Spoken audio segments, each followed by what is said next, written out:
Dear school heads, no, dear principals, umattend tayo lahat ng orientation. Dun sa orientation sinasabi na itong trimester ay pabor sa mga guro. 'Di ba? Hindi dapat ma-burden yung mga guro. Hindi dapat ma-stress yung mga guro. Dapat yung kanilang gagawin katulad ng kanilang ilaw ay simplified at hindi na yung complicated. Oh. Kung yung DepEd na sinasabi nitong trimester ay dapat magaan sa mga guro. Kaya nga raw ginawang trimester para hindi na ma-burden, matanggal na isang quarter sa mga guro. Ang DepEd, iniisip yung kapakanan ng mga guro. Pero yung mga principal, dahil sa paggawa ng class program, pinagre-report ng maaga, pinauuwi ng late in the afternoon, pumapasok ng madaling araw, uuwi ng gabi sa bahay alas 10, alas 9, alas 10 na ng gabi. 'Di ba? So yung ini-implement ng DepEd na magaan para sa mga guro, opposite naman dito sa mga principal na pinahihirapan yung kanilang mga guro. Dapat hindi. Kung yung DepEd nauunawaan yung mga teachers, dapat mas yung mga principal lang dapat makaunawa sa kalagayan ng mga guro. Hindi na dapat pinag-i-stay ng late in the afternoon kung tapos na yung kanilang pagtuturo. Hayaan na yung mga guro na yung kanilang 2 hours pinapayagan eh. Kasi hindi kayo nagtatanong eh. Magtanong kayo sa civil service, sasagutin kayo. Gusto niyo bigyan ko kayo na Oo. Susunod mag-invite ako ng may kaibigan akong director diyan sa civil service. Magkakaroon kami ng ng first assembly.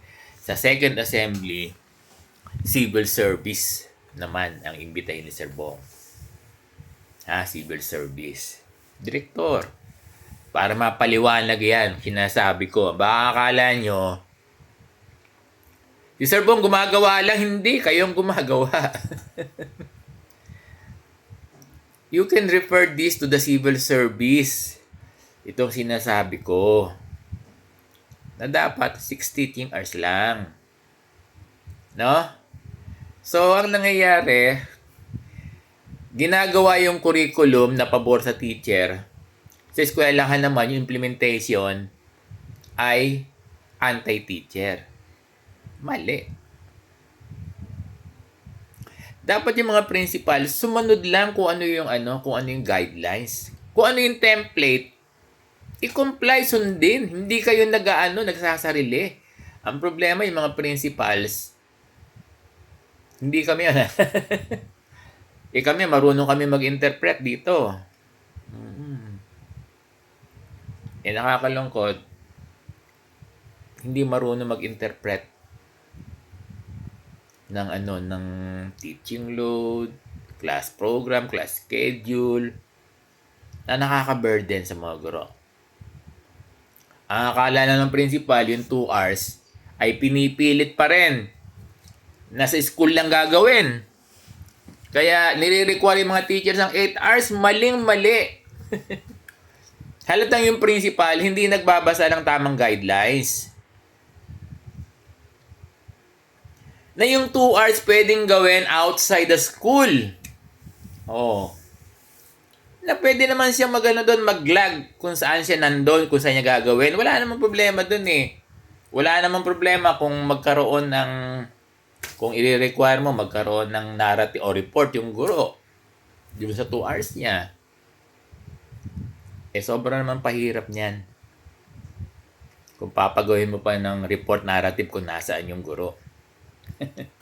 Pwede naman niyang ilagay sa may mga piece of paper sa logbook kung nasan siya.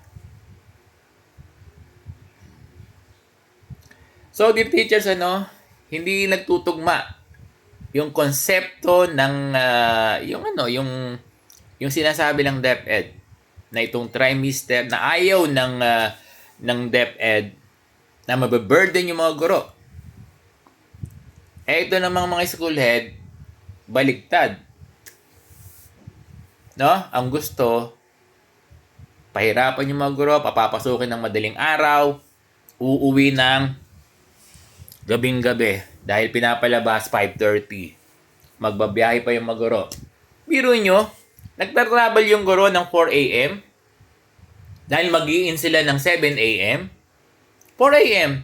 Tapos palalabasin ng 5:30 p.m.